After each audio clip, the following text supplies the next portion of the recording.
வாங்க ஒரு நஷ்டத்தை எப்படி ஒரு பெரிய ஜாக்பாட்டா மாத்துறதுன்னு பார்க்கலாம்.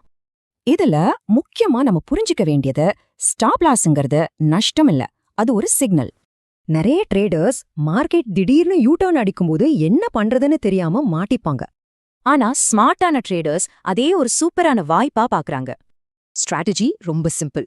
மார்க்கெட் எந்த பக்கம் திரும்புதோ நீங்களும் அந்த பக்கம் திரும்புங்க. சரி, ஒரு நிஜமான ட்ரேட்ல இந்த யூ டர்ன் ஜாக்பாட் எப்படி வேலை செஞ்சதுன்னு பாப்போமா? அன்னைக்கு புட் ஆப்ஷன்ல டார்கெட் அழகா ஹிட் ஆச்சு, எல்லாம் நல்லபடியா போயிட்டு இருந்துச்சு.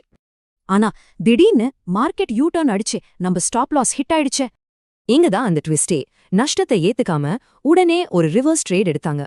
அதாவது 144 ரூபாயில ஒரு கால் ஆப்ஷனை உடனே வாங்குனாங்க. அந்த ரிவர்சல் எவ்ளோ பவர்ஃபுல்னா விலை 324க்கு ராக்கெட் மாதிரி போச்சு.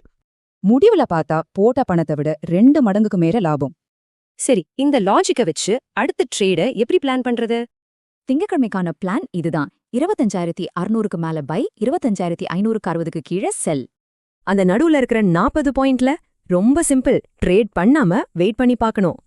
அப்போ ஸ்டாப் லாஸ்னா தோல்வி இல்ல, அது மார்க்கெட் டைரக்ஷன் மாறுறதுக்கான ஒரு சிக்னல்.